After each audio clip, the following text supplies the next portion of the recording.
consistency.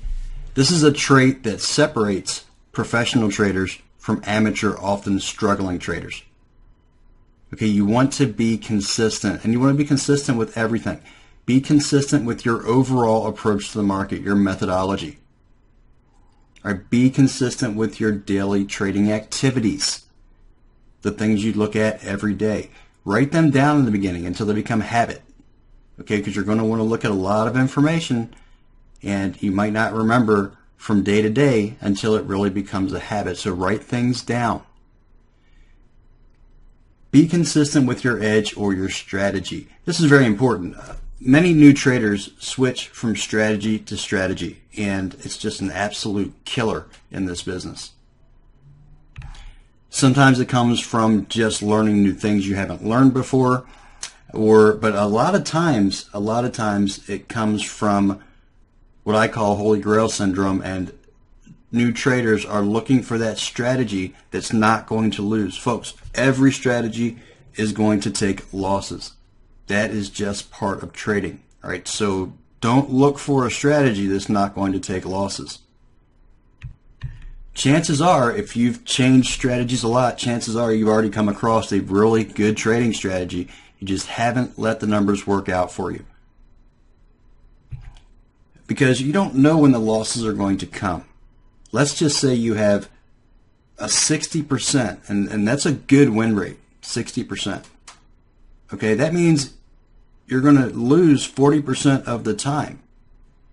Okay, you don't know when those 40% are coming in. It could be, you could start on that 40% as soon as you start the strategy. Okay, so give it time to work out for you, and also give yourself time to really learn the strategy, to really understand how to apply it, when it's best to apply it, when it's not. Okay, because if you don't give yourself time to develop the strategy, you're going to jump from strategy to strategy until you eventually jump right out of this market. Be consistent with the time you are trading. Okay, don't try to stay up all night trading the market. That happens to a lot of people. All right, be consistent with the time. If you're going to trade the Asian session, okay, continue to trade the Asian session. If you're going to trade maybe the European session through the beginning of New York, that's the most liquid time to trade.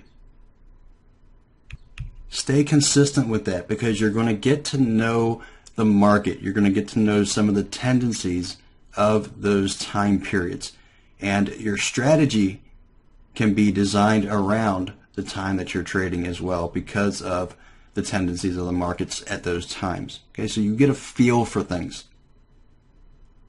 Be consistent with your risk management. Okay, this is an absolute must, folks, absolute must. All right, be consistent with your risk management. What you don't want to do is take a couple of losses and all of a sudden you're saying, okay, I want to try to make up those losses. Let me risk, instead of 1%, I'm going to risk 2%, because then I can make 4% on the other side of that trade if it works out for me. Or this trade's a sure thing. This trade's a sure thing, and you basically swing for the fences, try to hit a home run. Now you're risking too much. The trade doesn't work out because there are no sure things in this business. And before you know it, your account is in drawdown much more than you wanted, and potentially past your mental capital. When we talk about mental capital, we are talking about the drawdown that you are able to recover from a psychological point of view. Okay, so to be a trader, you want to be as methodical and as organized as possible. And if that doesn't come naturally for you, it certainly didn't for me.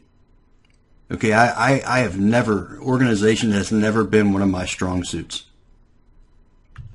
I had to really work on this. I had to write things down, continue to really try to maintain that consistency until it became a habit. Okay, now it's just a habit. All right, I do these things without even thinking about it. It's pretty much mechanical for me.